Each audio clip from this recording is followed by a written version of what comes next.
Programme मत मुकाबिल में खुशामदीद। मैं हूं रबिया एहसन और मेरे साथ मौजूद है रऊफ क्लासरा। और आज के प्रोग्राम में जो टॉपिक्स हम शामिल करेंगे उसमें सबसे पहले इंसाफ के लिए आईनी अदालत जरूरी, हुकूमती इत्तेहाद का पीछे हटने से इनकार। चेयरमैन बिलावल भुट्टो जरदारी ने हर हाल में आईनी अदालत बनाने का चैलेंज ले लिया। 19वीं तरमीम सुप्रीम कोर्ट की धमकी पर बनाए जाने का इंकशाफ। क्या आने वाले दिनों में आईनी तरमीम के जरिए हुकूमत अदालती पैकेज पर अमल दरामद करने जा रही है? इसके अलावा बात करेंगे पाकिस्तान मुकम्मल पुलिस स्टेट, बानी पीटीआई का लहजा सख्त हो गया।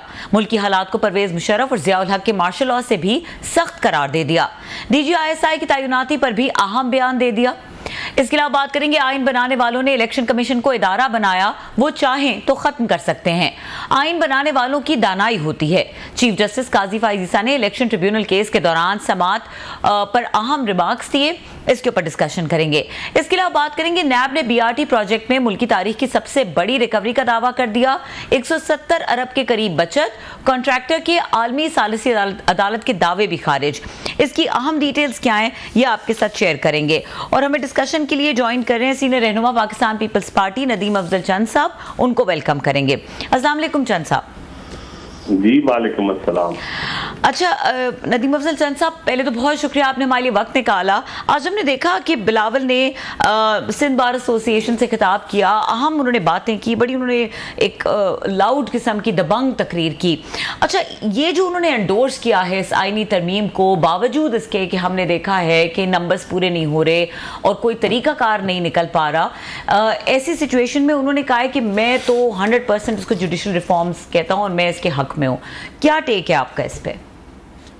देखिए जी, सबसे पहले तो थोड़ा सा पाकिस्तान पीपल्स पार्टी की जो हिस्ट्री है और जो लोग आप जैसे पढ़े लिखे लोग उसको जानते हैं और व्यूअर्स भी जानते हैं, शहीद बीबी ने कॉन्स्टिट्यूशन कोर्ट की डिमांड की थी और उसके बाद पीपल्स पार्टी के तकरीबन हर मैनिफेस्टो में ये डिमांड रही। फिर 18वीं तरमीम में हमारी ये डिमांड थी, लेकिन उस वक्त PMLN और इफ्तिखार चौधरी और ये सारी उस वक्त ऐसी थी जो इसके रास्ते में जिन्होंने रोड़े अटकाए। आज मैं समझता हूँ कि दोबारा वो मौका है कि फिर पॉलिटिकल जमातों ने और खुद सुप्रीम कोर्ट के अंदर मीडिया के अंदर ये बहस आई और आया है तरमीम, और आप नून लीग हुकूमत में है और उसकी हुकूमत में होते जो इससे पहले रुकावट थी, पार्टी के पास इससे बेहतर अपॉर्चुनिटी कौन सी हो सकती है कि हमारी जो डिमांड थी पुरानी कॉन्स्टिट्यूशनल कोर्ट वाली, जो हम समझते थे, जिस पर बड़ी डिबेट भी हुई सोसाइटी के अंदर, ऑलरेडी बहुत डिबेट हो चुकी है और मजीद होनी चाहिए, पार्लियामान के अंदर भी होनी चाहिए कि क्यों जरूरी है कॉन्स्टिट्यूशन कोर्ट। तो इस हवाले से मैं समझता हूँ कि पार्टी को तो इस पे यकीनन अपना जोर लगाना चाहिए। बाकी नंबर गेम है, नंबर पूरे हो गया, ये पॉलिटिकल जमातों को हमने कायल कर लिया, तो मेरे ख्याल में वो खिलाफ कम्युनिटी को अब कायल करने की जरूरत है, क्योंकि वो भी स्टेक होल्डर है और बिलावल साहब ने शुरुआत की है, वो सारे पाकिस्तान में वो खिलाफ बात करेंगे कि कॉन्स्टिट्यूशनल कोर्ट क्यों जरूरी है। जजेस की अपॉइंटमेंट के हवाले से रिफॉर्म आप समेत हर मीडिया के लोग भी मेजॉरिटी कहते रहते हैं। इससे पहले वो वकालत की डिमांड से बड़ी आई है कि जजेस अपॉइंटमेंट वो भी 18वीं तरमीम में, 19वीं तरमीम के अंदर वो भी इफ्तिखार चौधरी साहब ने अंगूठा रख के पास करवाई थी। तो मेरे ख्याल में ये जरूरी है इस वक्त ये तरमीम कॉन्स्टिट्यूशन कोर्ट के हवाले से, ये जजेस अपॉइंटमेंट के हवाले से, तो पीपल्स पार्टी का बड़ा वाज़ेह मौका। अच्छा, जजेस की अपॉइंटमेंट की आपने बात की है नदीम अफजल चंद साहब, जजेस की तकर्री, इसका जो मेन पॉइंट है वो कि पार्लियामेंट करेगी। बिलावल भुट्टो ने भी आज कुछ रेफरेंसेस दिए कि अमेरिका और दीगर मुल्कों में इस तरह होता है कि पार्लियामेंट डिसाइड करती है कि जजेस की अपॉइंटमेंट कैसे होनी है। अब अगर ये लॉजिकली अगर इस डिबेट में जाया जाए कि ये अगर वाकई पार्लियामेंट के पास चला जाए ये इख्तियार, तो आपको लगता है कि अदालती निज़ाम पाकिस्तान जैसे मुल्क में शफाफ हो सकेगा? देखिए जी, इससे पहले पार्लियामेंट अगर नहीं करती तो कौन सा शफाफ है। आप दुनिया में 128वें के 30वें नंबर पे, तो इतने वसाइल लगाने के बावजूद वसाइल की कमी तो कोई नहीं है हमारी हाई कोर्ट या सुप्रीम कोर्ट। तो हमने तो पहले मौका मिला पीपल्स पार्टी को, तो हमने तो कॉन्स्टिट्यूशन जो भी रिफॉर्म की उसमें हाई कोर्ट का जो क्याम है इस्लामाबाद हाई कोर्ट का, ये भी पीपल्स पार्टी ने किया। इससे पहले भी हम जजेस अपॉइंटमेंट पे देखे, हम तो इससे पहले वाला जो निजाम था उस पर तो फिर प्रेसिडेंट का या प्राइम मिनिस्टर का इनपुट शामिल होता था, तो हम तो प्रेसिडेंट या प्राइम मिनिस्टर वो हमने खुद 18वीं तरमीम में कदम किया, पार्लियामानी कमेटी के हवाले किया, जिसमें 4 मेंबर अपोजिशन और 4 मेंबर हस्ब इक़्तिदार, सिर्फ हस्ब इक़्तिदार या हुकूमत वक्त के हवाले हम जजेस अपॉइंटमेंट नहीं कर रहे। हम पार्लियामान के हवाले कर रहे हैं जो स्टेक होल्डर है अवाम के, जो अवाम के वोटों से आते हैं।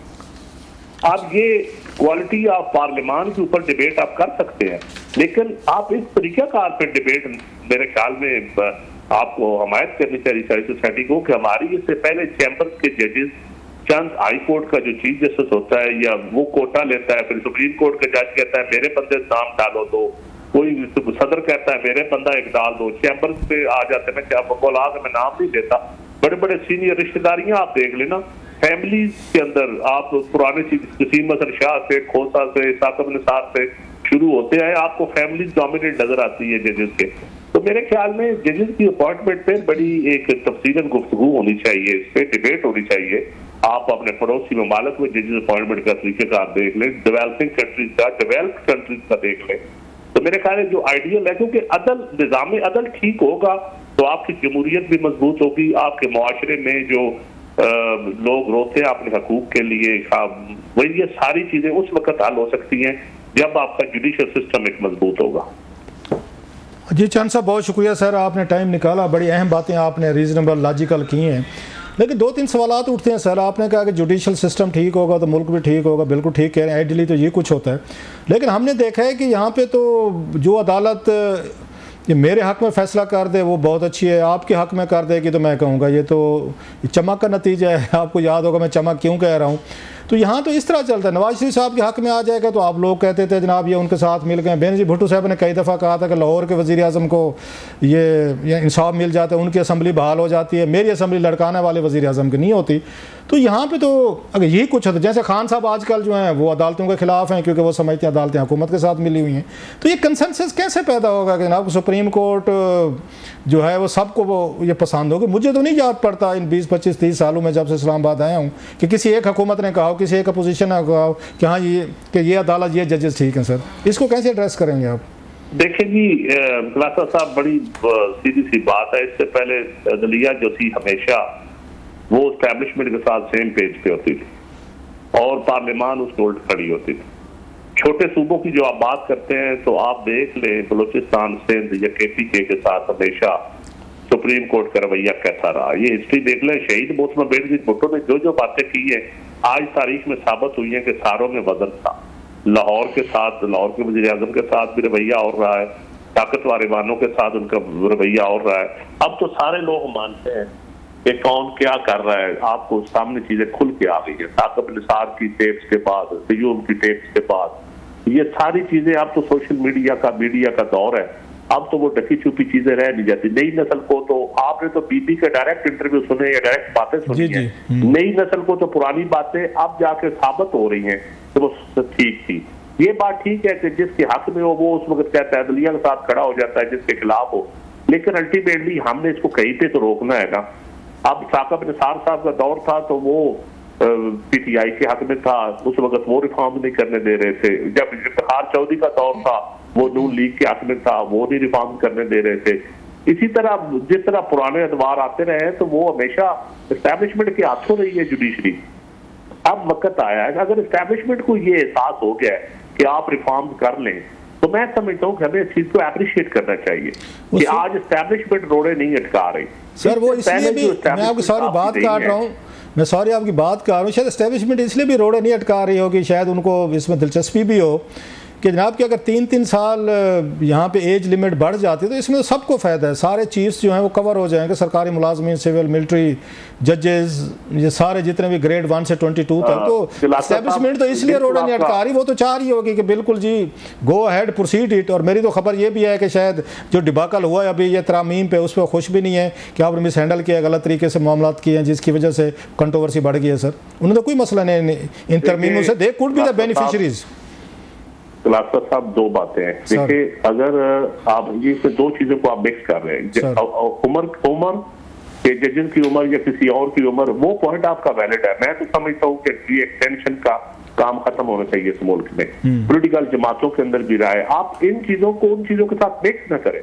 आप कॉन्स्टिट्यूशनल अमेंडमेंट देखें, वो जरूरी है, कॉन्स्टिट्यूशनल कोर्ट जरूरी है, लेकिन ये पॉइंट ठीक है, इसमें बहुत सारी चीजें ऐसी भी है जिसपे आज मैं समझता हूँ कंसेंसस नहीं हो सकता, तो उनको पेंडिंग रखा जा सकता है। उनको जो मुआशरे में आप समझते हैं, जो इस वक्त आप समझते हैं कि ये चीजें हमारे लिए ठीक नहीं है। पार्लियामान में बैठी जमातें अगर इस पर डिबेट करती हैं और कहती हैं कि ये चीजें पर्सन स्पेसिफिक है या ये चीजें सिस्टम के खिलाफ है, ये गलत रवायात है, तो मैं समझता हूँ गलत रवायात को भी खत्म होना चाहिए। उस पर तो कभी, आपको पता है, मैं तो ऐसे आप में बोलते ही नहीं हूँ, जहाँ तक इसकी कीमत भी पे करते हैं, जहाँ तक कॉन्स्टिट्यूशनल कोर्ट का तल्लक है, तो वो बहुत जरूरी है।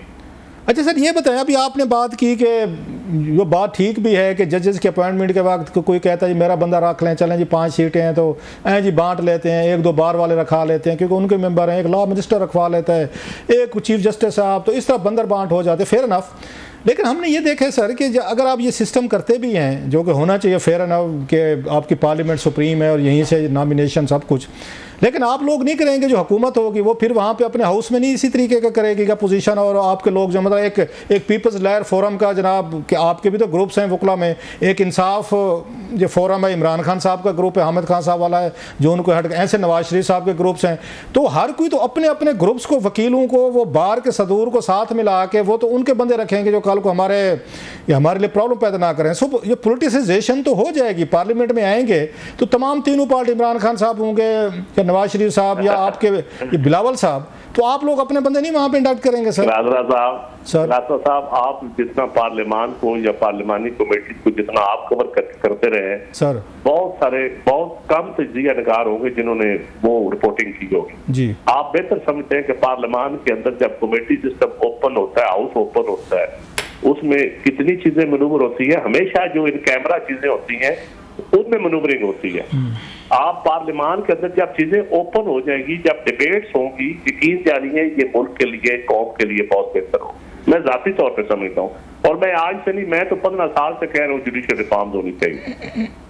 जब देखिए ना, अभी आप जजेस अपॉइंटमेंट देख लें, आप देख लें कि चैम्बर्स बांटते हैं, 3-4 सीनियर वकालत के चैम्बर है, उनका एक जज राजसी होता है, उसके बाद हाई कोर्ट का जज अपनी लिस्ट देता है, लॉ मिनिस्ट्री एक आधा, अब तो लॉ मिनिस्टर की लिस्ट कम ही आती है, चीफ जस्टिस अपनी लिस्ट देता है। तो ये मेरे ख्याल में जब पार्लियामान के अंदर होगा, किसी एक शख्स का या किसी एक ग्रोह की डोमिनेशन नहीं हो सकती, उसमें मेंबर्स, उसमें पहले। लेकिन सर जी, आप तो खुद चेयरमैन, आप पब्लिक अकाउंट्स कमेटी के चेयरमैन रहे हैं, बड़ी दबंग तरीके से आपने पीएससी चलाई भी, मैंने तो देखी हुई है, रिपोर्ट भी की हुई है।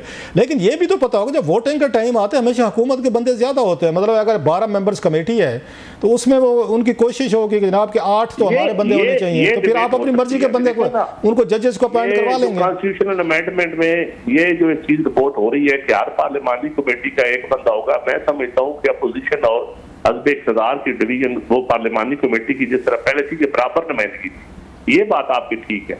या तरीकाकार आप देखें, ट्रांसपेरेंट कर ले, मजीद ट्रांसपेरेंट कर ले, लेकिन किसी एक शख्स के या किसी एक इदारे के हाथ में नहीं रही चीजें रहनी। लेकिन सर ये बताएं चांद साहब, हमने माजी में देखा है, पिछली, मेरा ख्याल है मैं गलत नहीं कह रहा, 3-4 हुकूमतें निगरान बनने लगी, जब कोई एक तो मुझे बता दें पिछले 2000 मेरा ख्याल है 8 के बाद कोई एक यहाँ पे निगरान हुकूमत, अपोजिशन लीडर और प्राइम मिनिस्टर ने बैठ के खुद आपस में तय करके बनाई हो, कंसेंसस पे की हो अपोजिशन और हुकूमत ने?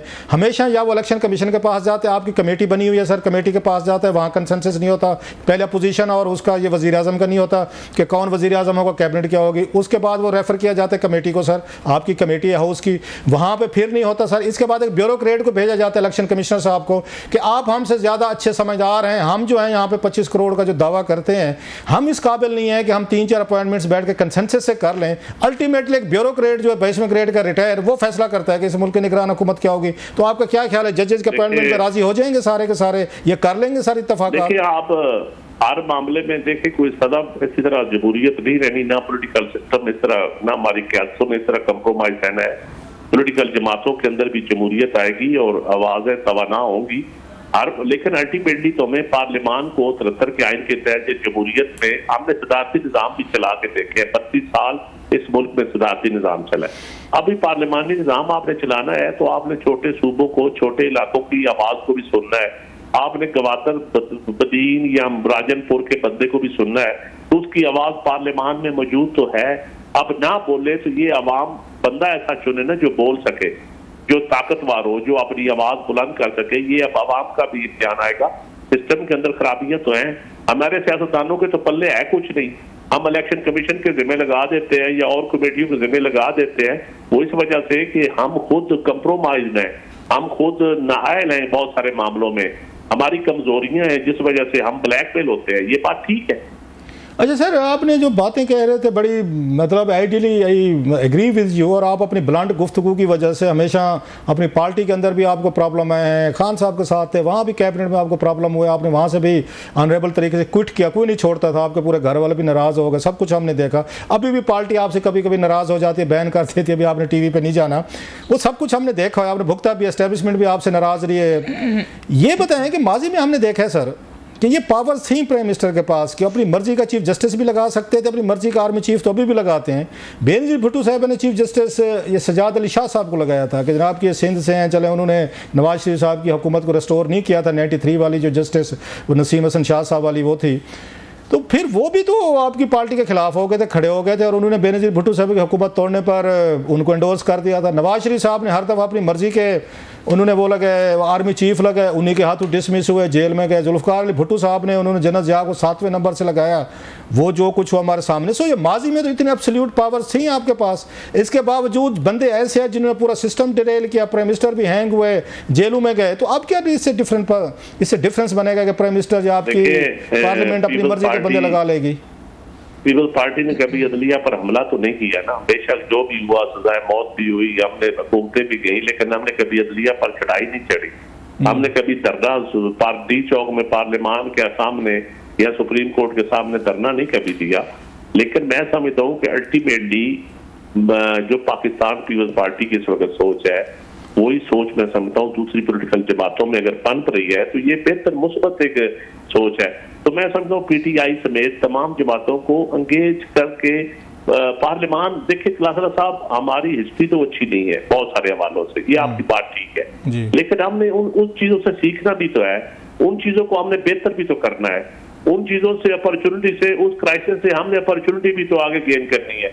तो मैं समझता हूँ कि आप बेस्ट मौका है इस वक्त, एक क्योंकि सोसाइटी के अंदर ये बहस छिड़ गई है, पार्लियामान के अंदर छिड़ गई है, जरूरत है।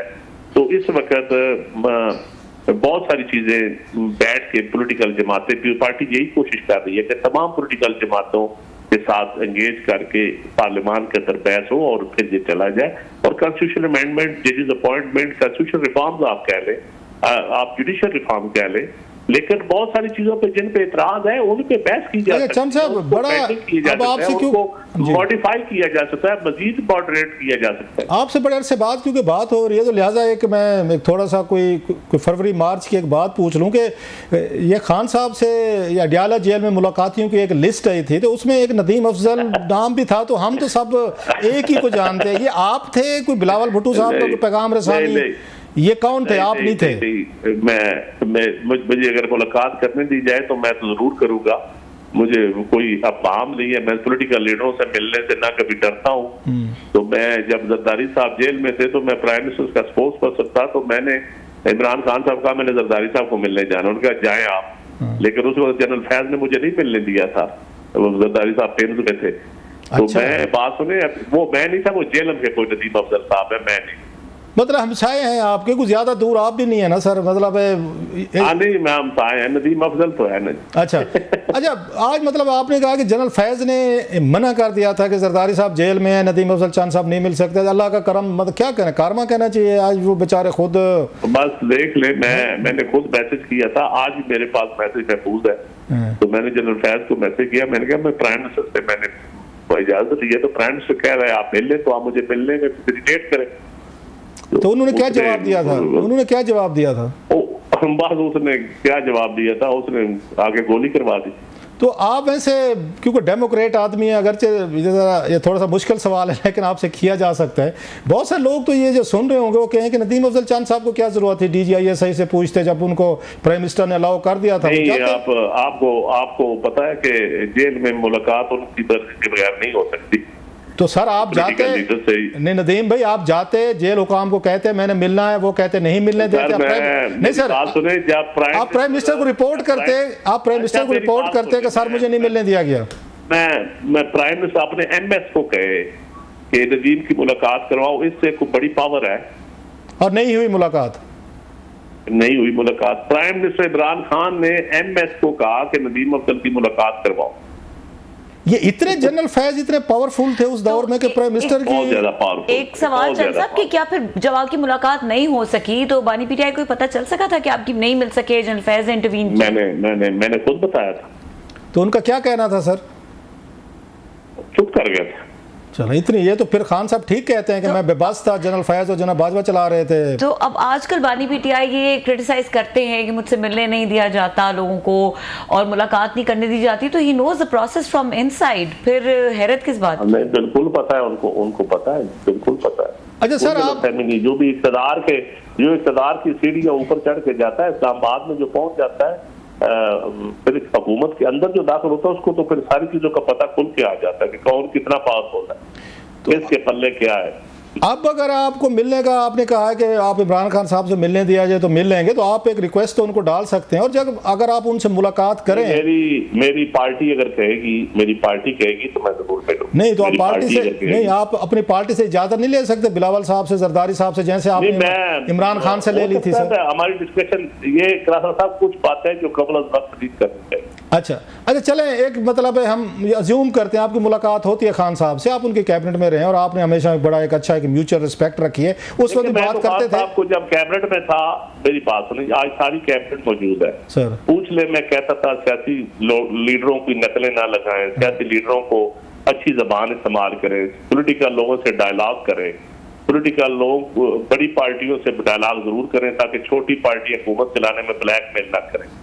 चीजों को ये गवर्नेंस के लिए, ये मुल्क को डिलीवर करने के लिए, इकोनॉमिक रिफॉर्म के लिए, तो आप इस्तीफा क्यों दिए थे सर? आपने अपनी जात के लिए नहीं करना होता, आप लोगों के लिए करना होता है। आप चांद साहब इस्तीफा क्यों दे गए थे? कोई मतलब है, बाकी तो किसी ने इस्तीफा नहीं दिया कैबिनेट से। अब तो ओपन, वो सीधी सी बात, हजारा वाला इशू था, क्वेटा का मैं जाऊंगा, फिर उन्होंने कहा वो लाशें ब्लैकमेल करती हैं।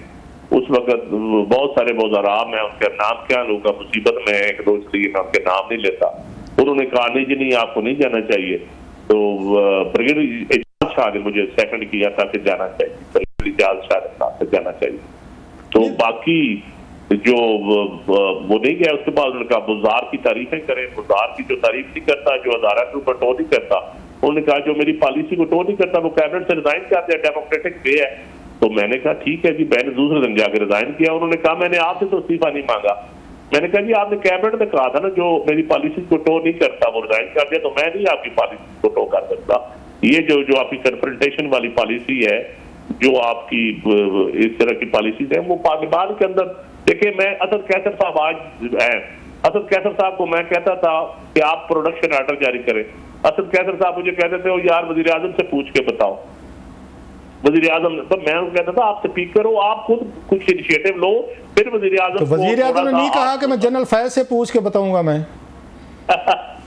पार्टी मेनली कर्नल लियाकत था, जनरल फैज तो दूर की बात है, लियाकत भी उनसे पारी था।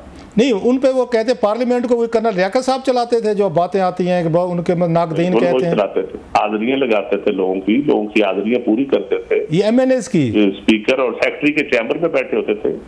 अच्छा, दैट्स वेरी इंपॉर्टेंट। अच्छा सर, ये बताएगा आपको इमरान खान साहब से मुलाकात हो, क्या मशवरे देंगे सर उनको? क्योंकि मैं फिर कहता हूँ उनकी पार्टी में रहे, आप हमेशा उनको ये मशवरे देते थे कैबिनेट में, आज आपको मिलना पड़े, जो जितना क्यास है, मैस है। समझता हूँ कि ये जो खलासा साहब, ये जो गाली गलौच वाली सियासत है, ये खत्म होनी चाहिए। मुल्क बड़े मुश्किल हालात में है, आप सारे सूबे देखें, सारे हालात देखें, हमारा कोई सी इदारों में रिफॉर्म नहीं हो रही, हमारे टकराव ना पार्लियामान प्रॉपर डिलीवर कर रहे हैं जिसका बिलावल साहब ने कहा है, ना सुप्रीम कोर्ट डिलीवर कर रही है, ना हमारे और इदारे डिलीवर कर रहे हैं। तो इसके लिए पॉलिटिकल स्टेबिलिटी का होना बहुत जरूरी है, और पॉलिटिकल स्टेबिलिटी के लिए मैं समझता हूँ कि खान साहब को अपना किरदार अदा करना चाहिए और हुकूमत को पहल करनी चाहिए, लेकिन हुकूमत पता नहीं क्यों नहीं कर रही। मैं समझता हूँ हुकूमत को बार बार ओपन मुज़ाकरात की दावत नहीं सर, आपके इस वक्त बार बार देनी चाहिए, और कुछ ऐसे CBM भी करने चाहिए, कुछ ऐसे मेजर्स करने चाहिए जिससे अपोजिशन को भी लगे कि हुकूमत हमसे, हमें कुछ रहते भी देने के लिए तैयार है, हमें साथ साथ बात करने के लिए तैयार है। तो आप इज्जत के साथ डील करें एक दूसरे को। सियासतदान हम तारीख में हमने देखा है, PNA की तहरीक चली, कन्फ्रंटेशन हुई, और अल्टीमेटली जो नेशनल पार्क का जो एस्टैब्लिशमेंट का टारगेट था, भुट्टो साहब को लटका दिया तो थ्रू जुडिशरी। अब देखिए, जब सियासतदान, जब भुट्टो साहब को फांसी के बाद फिर सियासतदान बैठ गए आपस में, फिर इलेक्शन भी हुए, फिर सारा कुछ हुआ, तो एक बड़े हादसे का इंतजार क्यों करें हम? हम उससे पहले ये इकट्ठे बैठे। सर आपकी पार्टी के वो जो ये सदर जरदारी साहब हैं वो प्रेसिडेंट हैं इस वक्त इस मुल्क के, सर बड़े अच्छे तल्लुकात हैं उनके नवाज शरीफ साहब, शहबाज शरीफ साहब से। आपके इवन पीटीए के साथ बड़े अच्छे वर्किंग रिलेशनशिप हैं आपकी पार्टी के।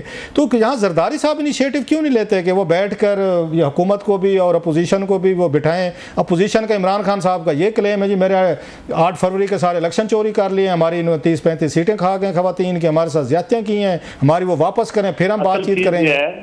मैं जो हमारी पार्टी के अंदर डिस्कशन भी हुई है, इनिशिएटिव तो ले लें, लेकिन इमरान खान साहब की गारंटी कौन दे कि वो जो बात करेंगे उस पर खड़े रहेंगे? या उनकी पार्टी के अंदर कौन सी टीम है ऐसी बी टीम जिसको ये इख्तियार हासिल है कि वो इंडिपेंडेंट बातचीत कर ले? चंद साहब, इससे भी इम्पोर्टेंट पॉइंट ये कि बानी पीटीआई बातचीत भी तो नहीं करना चाहते सियासतदानों से। वो नहीं करना चाहते, लेकिन उसके बावजूद वो तो कहते हैं कि मैं एस्टैब्लिशमेंट से बात बगैर करूंगा नहीं।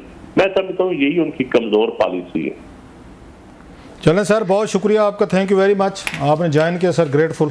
Thank you sir. Nadeem Afzal Chan साहब हमसे एक्सक्लूसिव गुफ्तगू कर रहे थे। यहाँ पे वक्त हुआ है ब्रेक का, ब्रेक के बाद बात करेंगे कुछ क्लास साहब ने बात की, अभी जिक्र छेड़ा कि ये जो आईनी तरमीम है इससे इस्टेब्लिशमेंट भी कोई ख़ास खुश नहीं है, इसके ऊपर बात करेंगे और मज़ीद भी बात करेंगे जो बानी पीटीआई ने गुफ्तगू की है वो जिस तरह की तनकीद कर रहे हैं और उसकी जो दर्जात हैं वो रोज़ाना बढ़ाते जा रहे हैं, ये किस तरफ मामला जा रहे हैं, ब्रेक के बाद डिस्कस करेंगे, हमारे साथ रहिए। Welcome back. क्लास साहब बात करेंगे जो आईनी तरमीम के हवाले से। अब तो जो इत्तेहादी जमातें हैं वो भी इनफरादी तौर पे भी कह रही हैं कि हम एंडोर्स करते हैं, लेकिन दूसरी तरफ कुछ आप ही जिक्र कर रहे हैं कि कुछ खबरें हैं इस हवाले से। एक दो इंपॉर्टेंट खबरें हैं जो कि मेरे सोर्सेज से मुझे पता चला है कि पॉलिटिकल सोर्सेज से जिस तरीके से इन्होंने ये तरमीम पास कराने की कोशिश की है हुकूमत ने, इस पे मुक्तदर हल्के के हैं, एस्टेब्लिशमेंट के हैं, दे आर नॉट हैप्पी। अच्छा, ये मेरी खबर है बड़ी, ये कंफर्म आपको बता रहा हूँ। उनका ये ख्याल है जो हुकूमत को कन्वे किया गया है, पहले भी इनसे राब्ते में थे, साफ ज़रा एक बड़ी बिग कॉन्स्टिट्यूशनल चेंजेस आ रही थी और ये बग़ैर हमारी इस्टेब्लिशमेंट की सपोर्ट के नहीं आ सकती। माजी में इस तरह की अगर कोशिशें की भी गई कि हम कोई सुप्रीम कोर्ट में यहाँ पर जुडिशरी के नाम पे कुछ चेंजेस करें, तो वो इस्टेब्लिशमेंट अगर नहीं चाहती थी कि इससे प्राइम मिनिस्टर जो ये बहुत पावरफुल हो जाएंगे और कल को डिक्टेट कराएंगे, तो वो नहीं होने देंगे। There are many instances which I can coat.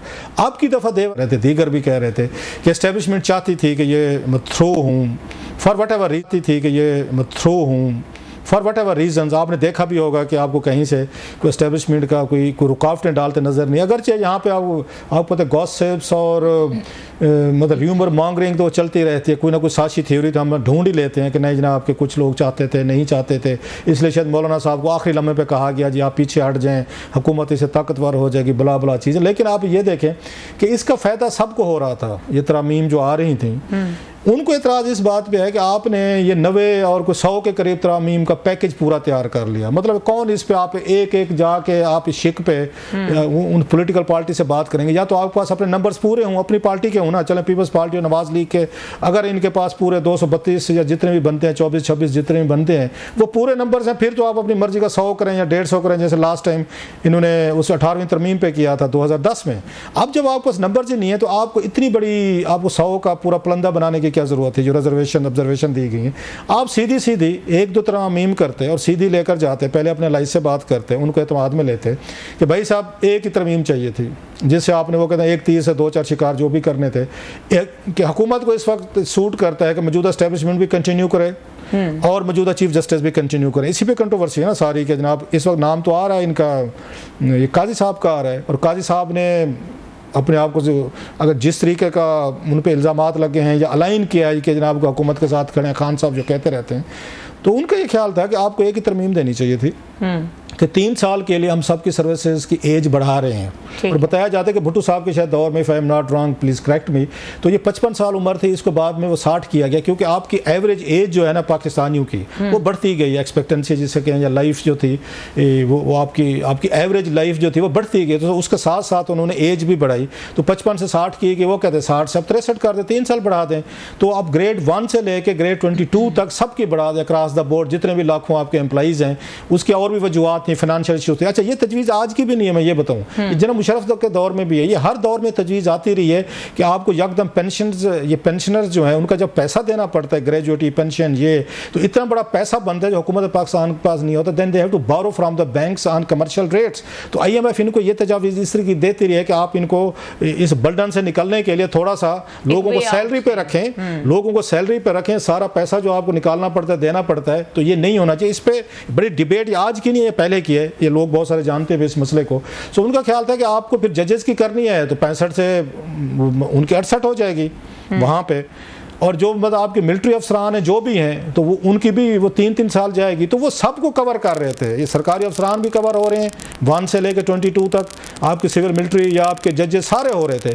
आपने वो कहते इतना लंबा वाया भटिंडा जाके आपने सारे काम किया और आपने इसको कंट्रोवर्शियल कर दिया, जिसके बाद बहस शुरू हो गई, नंबर 1। दूसरा, इस तरह की तरमीम जो ये इंपॉर्टेंट थी, आप ये चीज़ें पहले अपने अलाइज के साथ या पार्टनर्स के साथ या जिनके साथ अपने वोट लेने, कॉन्फिडेंस लेने, आपने एक थिएटर लगाया, थिएटर ऑफ द अपसर्ड जो कहते हैं, एक बहुत बड़ा सर्कस लगाया आपने, पार्लियामेंट के इजलास बुला लिया, रात को इजलास हो रहे हैं, दिन को हो रहे हैं, रात को 12 बजे हो रहे हैं, और जनाब उसी वक्त मौलाना साहब के पास हम घर जा रहे हैं, हम जो टीवी चैनल पर बैठे हैं, ब्रेकिंग लग रही है, उसके फट्टे चल रहे हैं और पूरी कौम पैनिक में है, वो अपोजिशन वाला दिन आधी रात तक यही सिलसिला, यही आपका ये मतलब चांदमारी लगी रही और महाभारत चलती रही, पूरी दुनिया में ये था कि पाकिस्तान को अदलिया पे कोई अटैक होने वाला है, कोई हमले होने वाले हैं। साहब अपोजिशन इमरान खान साहब played his cards very well, उन्होंने मौलाना साहब को साथ मिला लिया। अब मौलाना साहब को अफेंड कैसे किया, that's another story. So establishment इस बात पे खुश नहीं थी कि जिस तरीके का आपने सारे ये चीज़ों को किया है, मिस हैंडल किया है, कि एक बहुत बड़ा स्कैंडल बना लिया आपने अपने लिए कि आप कुछ अदालतों पे हमले करने वाले थे, आप पावर्स लेना चाह रहे थे, आप और मतलब वो चीफ जस्टिस जो हैं इस वक्त उन पे भी साफ ज़रा क्वेश्चन हैं, एक चीज़। सो दूसरा ये कहते हैं कुछ लोग कि एस्टेब्लिशमेंट ने उस वक्त इनसे राब्ते भी किए थे कि जनाब कि आप बताएं कि कोई ज़रूरत है जो माजी में साफ ज़र पाकिस्तान जैसे मुल्क में की जाती हैं, उन्होंने कहा नहीं जी हमारे नंबर्स पूरे हैं। अच्छा, हाँ, उन्होंने we are comfortable, we are okay, वहाँ का अच्छा यू आर ओके, तो फाइन, फेयर इनफ, जाएं फिर करें। अब पता चले दे आर नॉट ओके, उसके बाद भी हुआ है कि देखें आप भी खराब हुए हैं। क्लास साहब, ये अगर देखा जाए तो इसका एक पैटर्न है कि जब एस्टैब्लिशमेंट नहीं साथ होती, नंबर्स पूरे नहीं होते। पिछली 2-3 गवर्नमेंट्स में तो यही चलते आ रहा है। तो ये कैसे गवर्नमेंट ने, वो भी इतनी वीक किस्म की गवर्नमेंट है, मतलब उस तरह से तो नहीं कहा जा सकता कि वो नंबर में मेजोरिटी में, तो कैसे उनको कॉन्फिडेंस था कि हम नंबर पूरे कर लेंगे, क्योंकि मौलाना को भी ऑफेंड किया हुआ था क्लियरली एंड ऑब्वियसली। एक तो अच्छी चीज़ ये हुई है, इनको थोड़ी दाद देनी चाहिए कि चले इन्होंने ये एस्टैब्लिशमेंट की सपोर्ट के बगैर करने की कोशिश की। That's a political process, that's democratic style of doing the things कि हम बिल ला रहे हैं। खान साहब तो आपको पता है वो कहते होते थे जी, मैं तो उस वक्त उनको कहता था, मैं उसको एजेंसीज को कहता था, ISI को कहता था मेरे यहाँ बिल पास करवाएं, मेरे बंदे पूरे करें। अभी आपने उनको सुना भी है, इनको चंद साहब, ये तो कैबिनेट में बैठे थे खान साहब की, कि उस वक्त वहाँ पे एक कर्नल साहब जो है पूरी पार्लियामेंट चलाते थे, वो तो हाजिर लगाते थे MNAs की। एक तरीका ये था कि एस्टैब्लिशमेंट की सपोर्ट आप ले लें, इन्होंने नहीं ली, दे डिड वेल। मैं तो ये कहूँगा एज ए डेमोक्रेट के तौर पर इन्होंने कहा जी हम खुद हैंडल करेंगे, खुद जाएंगे। यस, ये अच्छा मुजाहरा लगा। नहीं हुआ बिल पास, ये भी जमहूरियत का हिस्सा है, आप पीछे हट गए, आप फिर कोशिश करेंगे, जिसकी बात बिलावल भी कह रहे थे कि आपकी दफ़ा हम कोशिश करेंगे। लेकिन साथ में आप ये देखें जो वो है ये करनी है, इन्होंने वक्ती तौर पर रिट्रीट किया है इन्होंने एम्बेरसमेंट के बाद। अच्छा, इनकी एक के बाद 2-3 एम्बेरसमेंट हुई हैं, हैंडलिंग की बात बता रहा हूँ, इमेच्योरिटीज दे यार, ये चौथी दफ़ा आए हैं। ये कहते थे हम तजर्बाकार हैं, अब तजर्बाकारों की तजर्बाकारियाँ देखें। जलसा हुआ वहाँ पे इमरान खान साहब का, वो सारे जो है ना वो बेचारे वजाहतें दे रहे थे, ठीक हुआ, अच्छा हुआ, आपस में लड़ भिड़ रहे थे PTI वाले। इन्होंने ऐसा एक्शन करवाया, यहाँ पे पार्लियामेंट लाजेस में भी करवाया, पार्लियामेंट के अंदर से करवाया, MNAs को गिरफ्तार करवाया, काले नकाब पोश गए, और कल को माफिया मांग के उनके प्रोटेक्शन ऑर्डर भी जारी किए, उन पर पर्चे भी खत्म हुए, उनके रिमांड भी खत्म हुई। आप लोगों को क्या मिला? अगेन ए ह्यूज एक एम्बेरसमेंट फॉर शहबाज शरीफ साहब एंड हिज गवर्नमेंट। ये हैंडलिंग हो रही है पार्लियामेंट की जलसे के बाद। हालांकि वो डिफेंसिव पे थे PTI, अगर आप उसको जलसे पिंडी वाला, इस्लामाबाद वाला जलसा, संगजानी वाला देखें तो वो पीछे गए थे कि शायद वो बहुत बड़ा शो नहीं कर पाए थे। इन्होंने जनाब जो इन्होंने बड़ा शो कर दिया, उसके बाद माफिया तलाफियाँ कर रहे थे वो आपके सामने, और स्पीकर साहब इंक्वायरियाँ कर रहे हैं, बला बला। दूसरी हैंडलिंग ये देख लें जो तरमीम वाली की है, वो भाई पहले आप मना लेना, किसी से बातचीत करनी है फिर कर लें। सेशन चल रहा है, फट्टे चल रहे हैं, एक एक लम्हे की आ रहे हैं जा रहे हैं, आ रहे हैं जा रहे हैं। सो इनकी हैंडलिंग जो है ना वो इतनी कोई अच्छी नहीं रही, और इससे कोई एस्टेब्लिशमेंट यही समझती है कि हमारे लिए एक तरह का वही डिबेट में क्वेश्चन में कंट्रोवर्शियल चीज बना दी इंस्टेड कि वो चीज हो सकती जिस तरह लेकिन आपको लगता है कि वो एक्टिव हैं सारे, जिससे बिलावल कह रहे हैं। क्लास अब ब्रेक का वक्त हो रहा है, ब्रेक के बाद डिस्कस करेंगे। जिस तरह बानी पीटीआई भी कह रहे हैं कि पुलिस स्टेट बन चुकी है और वो कह रहे हैं कि ये सबसे ज्यादा सख्त मार्शल लॉ है, मुशर्रफ और ज़िया-उल हक के दौर से भी ज्यादा। इसके ऊपर डिस्कस करेंगे, हमारे साथ रहिए। Welcome back. क्लास साहब, बानी पीटीआई ने भी रिएक्शन दिया है, खासतौर पे काफ़ी सारी बातें की उन्होंने, लेकिन जो उन्होंने इसके ऊपर रिएक्शन दिया कि जो डीजी आईएसआई की खबर थी इसको मीडिया ने बड़ा हेडलाइंस करके चलाया है, तो बाहर के मुल्कों में तो इस तरह नहीं होता, इस तरह की खबरों को ऐसे नहीं ट्रीट किया जाता।